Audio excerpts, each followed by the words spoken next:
그럼에도 불구하고 날 사랑하시는 주님, 우리는 연약하고 부족하지만 하나님의 그 크신 은혜와 그 사랑에 의지하여 주의 앞으로 나아옵니다. 주님, 오늘 이 예배 가운데 함께하여 주시었고 그 주님의 큰 사랑과 또 우리를 향한 그 뜻을 깨달아갈 수 있는 시간 되게 하여 주옵소서. 예수님의 이름으로 기도합니다. 아멘. 네, 오늘 본문 말씀은 마태복음 18장 21절에서 23절까지의 말씀 함께 합독하겠습니다. 그때 베드로가 예수께 다가와서 말하였다. 주님, 내 형제가 나에게 자꾸 죄를 지으면 내가 몇 번이나 용서하여 주어야 합니까? 7번까지 하여야 합니까?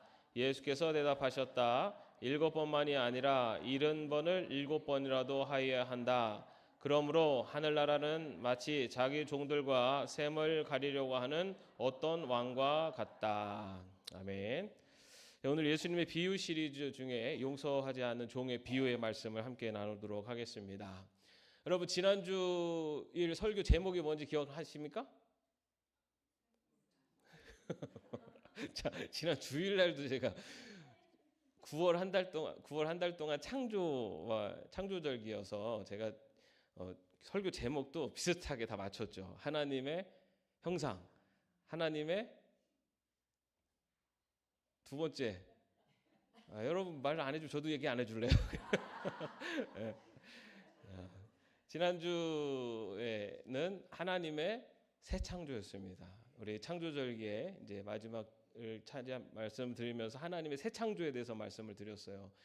그러면서 하나님 나라는 저 먼 미래에 이루어질 그 나라만이 아니라 바로 오늘 우리가 사는 이 자리에서 새 창조를 통해서 이루어지는데, 그 새 창조의 현장이 어떻게 시작되는가? 그것은 바로 하나님과의 관계가 회복되는 그 자리가 바로 하나님 나라의 새 창조가 이루어진다. 다시 말해서 우리가 예수 그리스도를 믿는 것, 그리고 그 죄의 용서함을 받음으로 하나님의 백성으로 새롭게 거듭나는 것, 바로 그 자리에서부터 우리의 삶 속에서부터 하나님의 나라가 새롭게 이루어지는 것입니다. 그런데 그 새 창조는 어디에까지 나가냐면은 하나님과의 관계 회복뿐만 아니라 우리의 이웃과의 관계의 회복을 통해서 새 창조, 다시 말해 하나님 나라가 점점 확장되어져 간다. 여러분, 우리가 창세기의 말씀을 말씀드렸죠. 창세기에서 하나님과 인간의 관계가 죄로 인해서 깨졌잖아요. 그죠? 그러면서 나타나는 것이 아담과 하와가 서로 책임을 전가하는 모습. 그러다가 가인이 아벨을 죽이는 형제 살해까지 인간과의 관계가 막 깨지기 시작합니다. 그렇다면 하나님과의 관계가 회복된 그 자리에서부터는 그것이 어디로 확장되냐면은 인간 관계가 회복되어지는 곳으로 다시 새 창조가 일어나는 것이죠. 그래서 우리가 관계가 회복되는 곳이 바로 우리 삶 속에서 하나님의 나라가 확장되어지는 새 창조가 이루어지는 것이다라는 말씀을 드렸습니다. 여러분, 네. 예. 오늘 일도 하루가 지나면 기억이 안 나는데요, 그죠?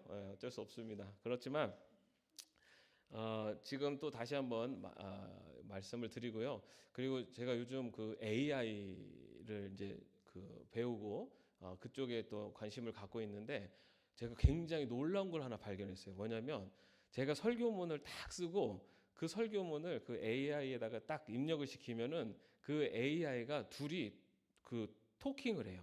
남자 여자 둘이서 이 설교문을 갖고 이 말씀은 이런 뜻인 것 같은데 어떻게 생각하세요? 그럼 저쪽에서 그거는 이러이러한 것으로 우리에게 이런 영향을 주는 것 같습니다. 막 이렇게 자기가 만들어요. 그래서 제가 그거를 한번 들어봤거든요. 근데 제 설교보다 더 잘해요. 그런데 그걸 들으니까 좋은 게 뭐냐면 설교 내용이 너무 정확하게 이렇게 기억나고 딱 들어오게. 그래서 정말 오늘날 AI가 너무너무 발달했구나. 근데 이렇게 우리가 활용을 하면 그 1시간 듣는 설교 딱 듣고 예배 딱 끝나고 싹 까먹는 게 아니라 그 내용을 다시 한번 리마인드를 하는데 아주 재미있으면서도 편하게 할 수 있겠구나 생각을 하고 있습니다. 그래서 언젠가 요거를 가지고 우리 성도분들도 그날 그 주의 설교 내용을 다시 한번 또 생각하는 그런 것을 위해서 한번 활용을 해봐야겠다라는 생각을 하고 있습니다. 예, 어쨌든 그때까지는 뭐 잊어버리셔도 돼요. 뭐 거기까지는. 예, 그러나 그때 되면은 그거 한번 들어보시고 다시 한번 리마인드 하시면서 이렇게 주의를 또 한 주간을 보내시면 좋을 것 같습니다. 자, 어쨌든 관계 회복이 굉장히 중요하다. 이것이 우리 삶 속에서 하나님 나라 새 창조가 일어나는 그런 놀라운 역사의 현장이다라는 말씀을 드렸습니다. 자, 이제 이번 주 주말부터 뭐가 시작됩니까? 연휴가 시작됩니다. 이 연휴 기간 동안에 우리는 사람들을 참 많이 만날 거예요, 그죠? 그 만남 속에서 특별히 우리가 이 관계 회복이라는 것을 한번 우리의 삶 속에서 한번 실천해 볼 수 있는 기회가 되었으면 좋겠다라는 말씀을 드립니다. 근데 여러분 관계 회복에 있어서 가장 중요한 것이 뭘까요? 어떤 방법이 있을까요? 관계 회복에 있어서 가장 중요한 방법 중에 하나는 바로 용서입니다. 용서. 예. 우리가 깨진 관계, 불편한 관계, 이 관계를 회복하는 데 있어서 가장 우리에게 어떻게 보면 요청되는 가장 중요한 자세는 용서입니다. 나에게 어려움을 주었거나 나와 불편한 관계에 있는 어떤 일이 있을 때 그 사람과의 관계를 회복할 수 있는 가장 먼저 된 방법은 용서예요. 뭐 그 사람이 나한테 와서 사과를 해야지 용서를 하지. 그런데 여러분 오늘 말씀을 통해서 하나님이 원하시는 용서는 어떤 것인지 같이 한번 나눠보겠습니다.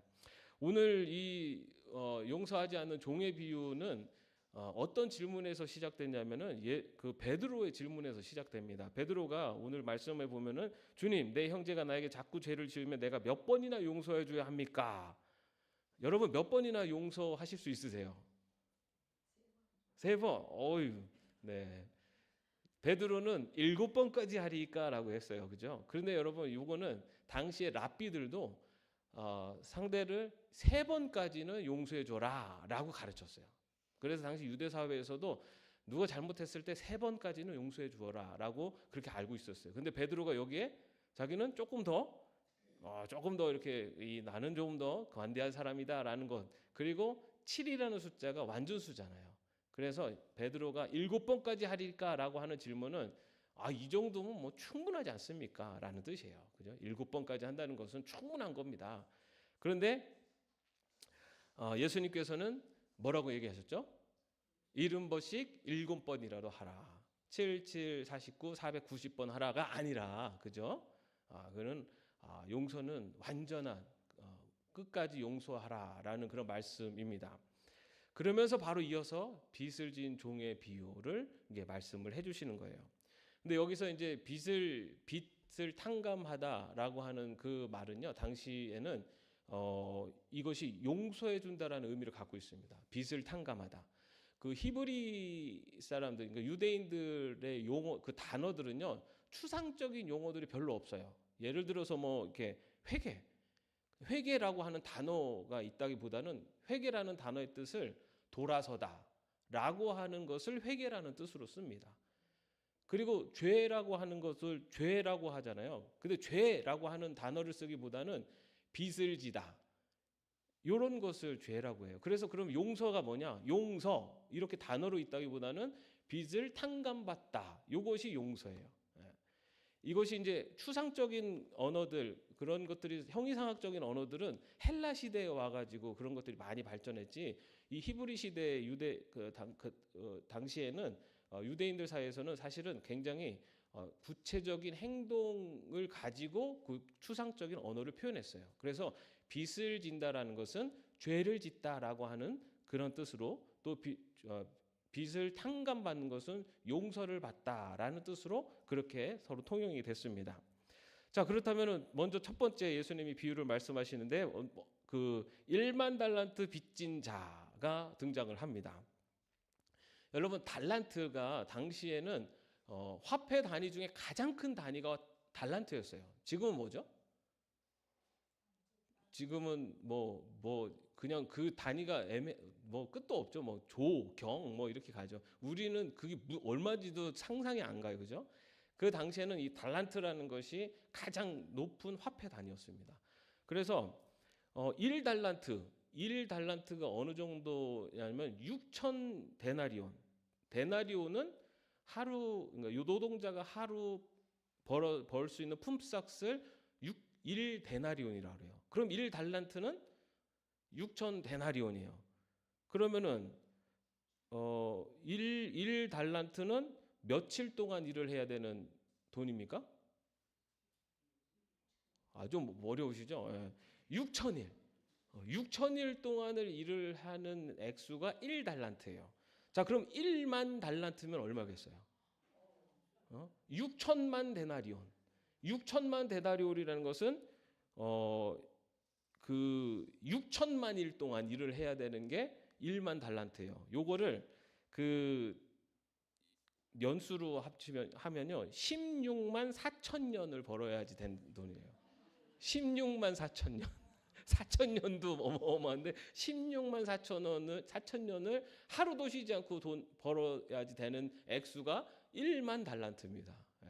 우리는 뭐 만 달란트 뭐 1달란트 성경에 보면 1달란트 이런 얘기가 나오니까 달란트가 큰 단위 같지 않지만 당시 달란트라는 것이 굉장히 큰 달란트였어요. 그래서 그 역사학자 요세푸스는요 헤롯 대왕 시절에 유대 전역에서 1년 동안 벌어들인 총 세금이 900달란트라고 합니다. 900달란트. 한 나라가 그 1년 동안 벌어들인 전체 세금이 900달란트예요.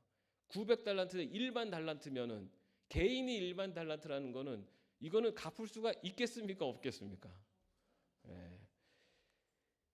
이거는 한 개인으로서는 절대 갚을 수 없는 액수라는 뜻이에요. 예. 그 일반 달란트라는 것이.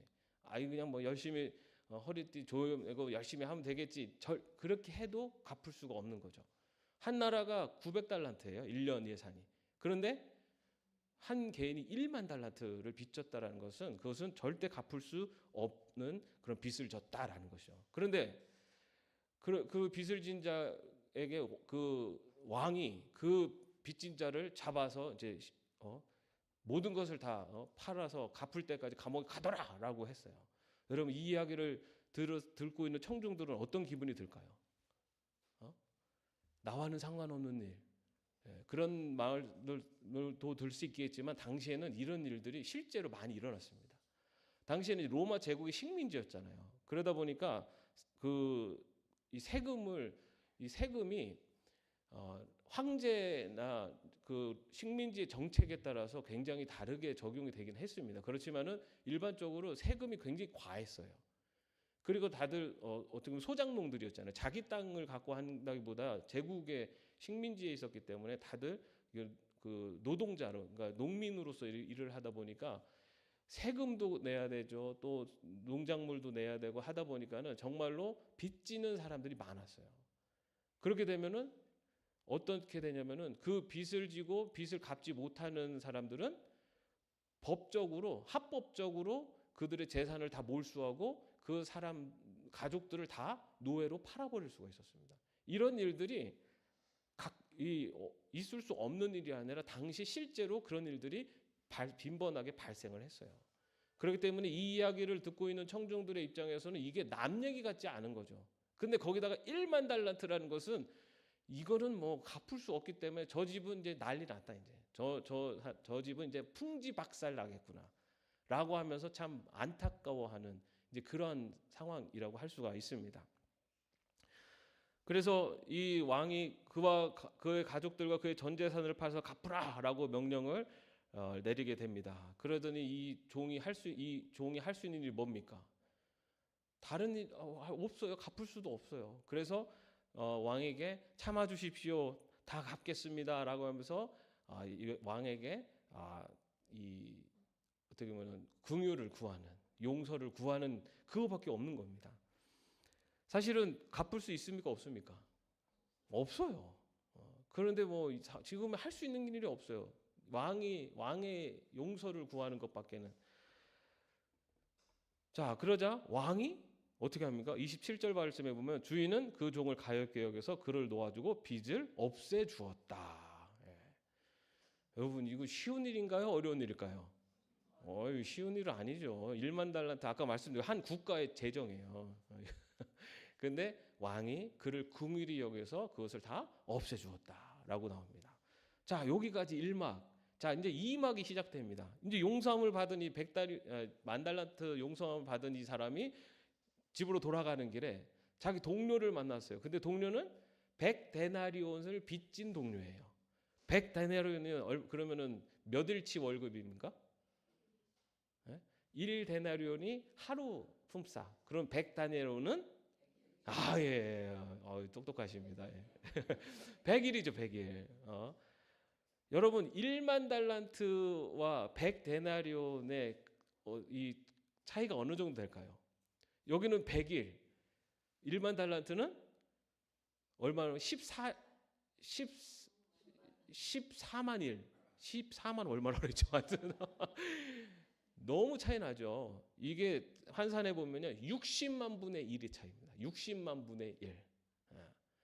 60만 분의 1의 빚을 진 그 100데나리온 빚을 진 동료를 만나자 그 멱살을 잡고 그의 멱살을 두고 돈 갚으라고 막 빚 독촉을 했답니다. 그런데 이 100데나리온 빚진 이 동료가 이 친구에게 뭐라고 얘기하냐면은 참아주게, 내가 다 갚겠네라고 하면서 또 긍휼을 구해요. 근데 여러분, 요게 얼마 전에 이 1만 달란트 빚진 자가 왕 앞에 썼던 말과 똑같습니다. 참아주십시오, 내가 다 갚겠습니다. 그 똑같은 말을 했고, 이 100데나리온 빚진 자도 똑같이 참아주게, 내가 다 갚겠네라고 똑같이 얘기해요. 그런데 어떻게 합니까? 이 동료는 이 빚진 자기 동료를 감옥에 가둬버립니다. 그러면서 다시 이제 다음 장면이 나오죠. 제3막. 어떤 장면입니까? 그렇게 1만 달란트 빚진 자가 그 탕감을 받았음에도 불구하고 100데나리온 빚진 자기 동료를 바로 감옥에 가둬버리는 것을 주변에 있었던 다른 종들이 보게 돼요. 그리고 그것을 왕에게 가서 고합니다.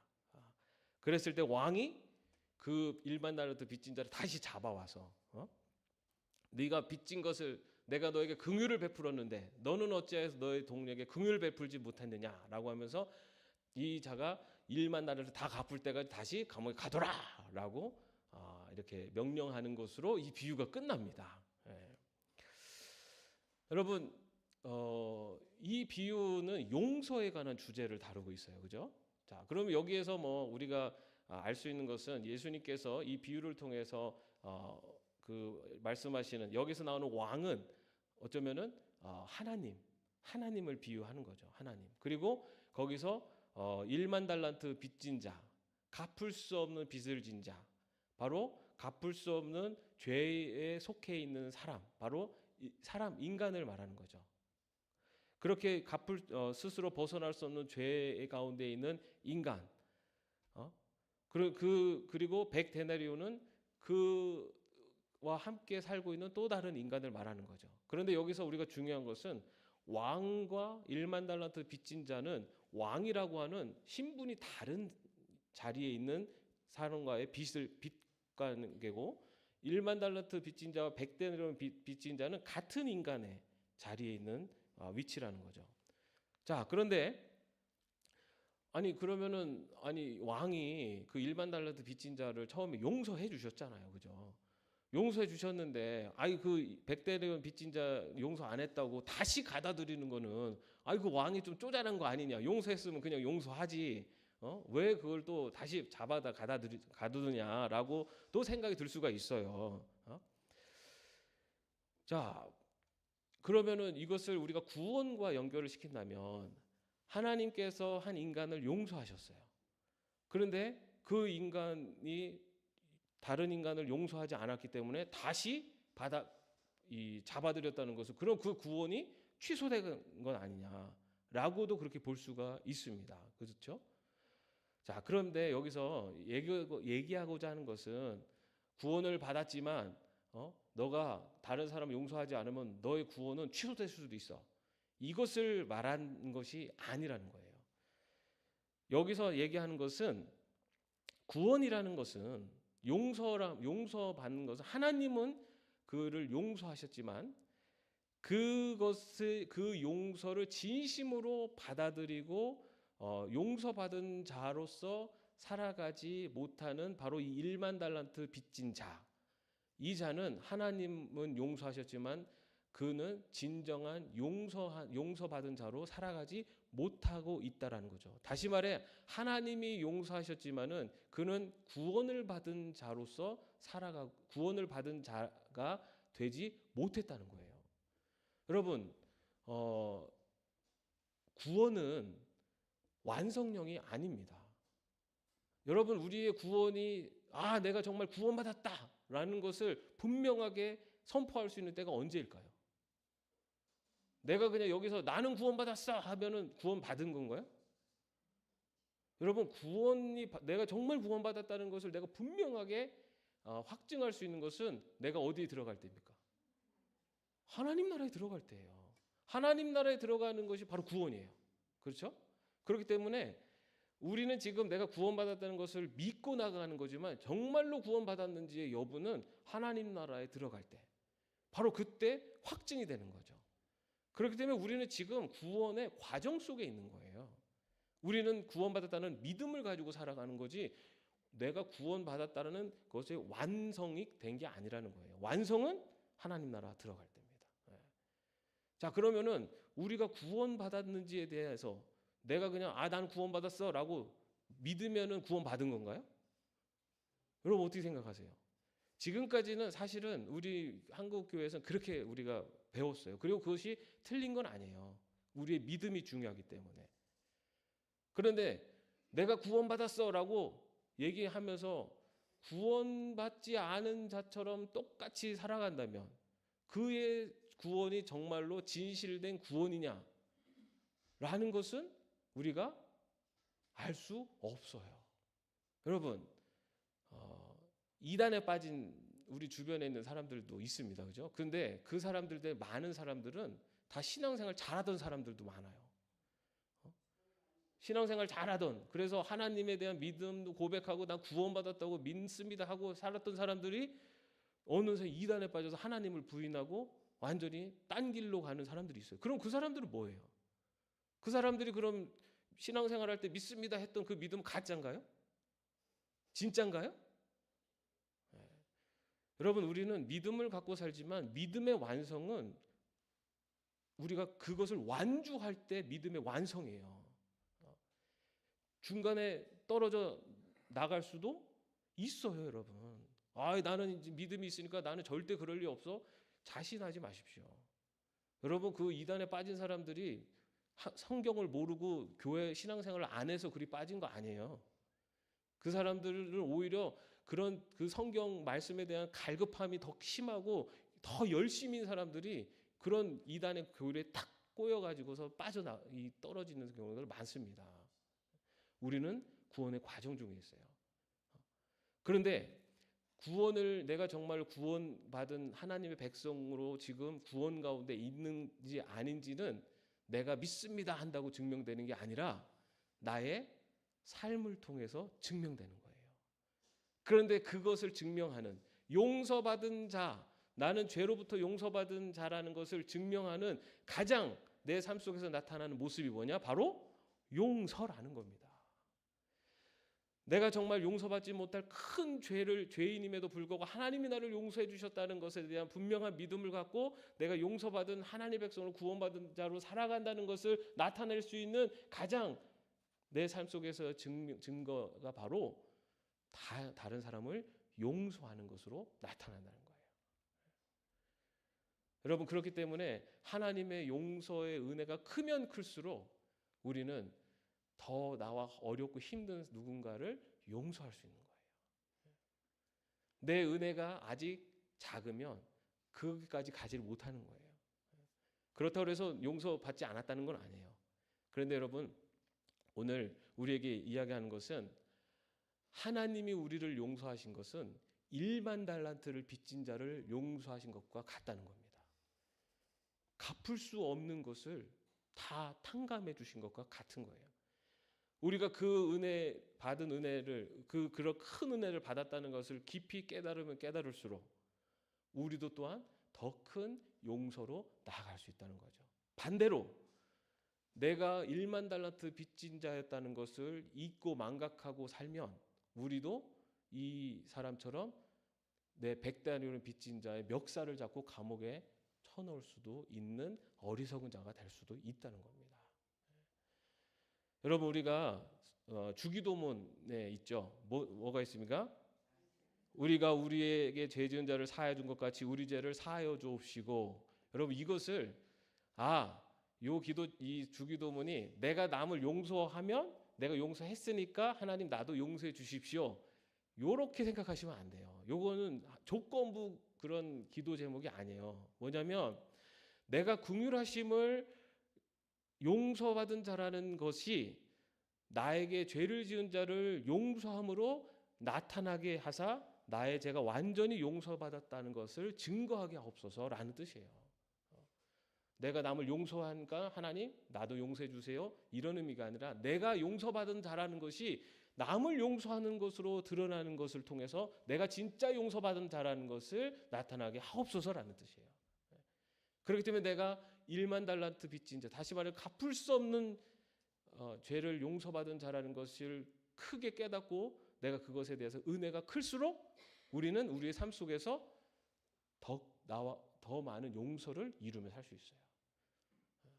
그렇기 때문에 우리가 관계를 회복하는 용서에 있어서 가장 중요한 것은 나는 1만 달란트 빚진 자였다라는 것을 분명히 고백하고 깨닫고 가는 겁니다.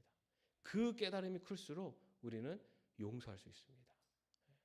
여러분, 살아가면서 불편한 사람들 있고 때로는 용서하기 힘든 사람들 있어요. 그럴 때 용서하지 못하는 이유가 무엇일까를 생각할 때 그 사람이 잘못했으니까 라고도 할 수 있어요. 분명히 그것도 맞아요. 그런데 그것과 함께 돌아보아야 될 것은 내가 정말 1만 달란트 빚진 자라는 것을 내가 얼마나 마음속 깊이 깨닫고 있는지, 내가 그 1만 달란트 빚진 자라는 것을 정말로 내가 고백하고 그것에 더 깊이 은혜를 들어가면 우리는 더 많은 사람들을 용서할 수 있습니다. 여러분, 혹여라도 주변에 내가 용서하지 못한 누군가가 있다면, 불편한 누군가가 있다면 내가 1만 달란트 빚진 자라는 이 마음, 이 은혜를 더 깊이 깨닫게 하셔서 내가 그에게 먼저 용서의 손을 내밀 수 있도록 하옵소서라고 하면서 내 자신의 모습을 더 깊이, 신앙을 더 깊이, 그 은혜를 더 깊이 나갈 수 있기를 바랍니다. 여러분, 이제 명절이 시작됩니다. 명절이 시작되면 사실 다 편하지만은 않아요. 불편한 사람들도 만나야 되고 또 관계 속에서 또 어려운 상황이 될 수도 있어요. 그럴 때 우리가 기억해야 될 것, 나는 더 큰 죄인이다, 나는 더 부족한 사람이다 라는 그 마음이 깊어지면요, 우리는 더 많은 사람들을 용서하고 더 많은 사람들을 포용할 수 있습니다. 오늘 1만 달란트 빚진 자, 이 비유가 딴 사람 얘기가 아니라 나한테 주시는 말씀이다라는 생각을 가지시고 정말 용서의 삶을 통해서 여러분들이 바로 용서함을 받은 하나님의 백성임을 증거하고 여러분들의 자리에서 새 창조의 놀라운 역사가 일어나게 되기를 주님의 이름으로 축원합니다. 기도하겠습니다. 너희가 각각 진심으로 자기 형제 자매를 용서해 주지 않으면 나의 하늘 아버지께서도 너에게 그와 같이 하실 것이다. 주님, 하나님과 나와의 수직적인 용서의 관계가 수평적인 용서와 맞물려 있다라는 것을 다시 한번 생각하게 합니다. 주님, 우리가 정말 1만 달란트 빚진 자라는 것, 갚을 수 없는 은혜를 받은 자라는 것을 기억하게 하시고 그 용서가 우리의 주변에, 우리의 관계 속에서 또 다른 용서로 다시 새 창조되어 하나님의 나라가 우리의 주변으로부터 확장되어 갈 수 있도록 인도하여 주옵소서. 주님, 이제 또 연휴가 시작됩니다. 이 기간이 하나님의 나라가 확장되어지는 우리의 삶 속에 용서가 더욱더 확장되어지고 또 그를 통하여서 새 창조가 일어나는 귀한 시간들 될 수 있도록 인도하여 주옵소서.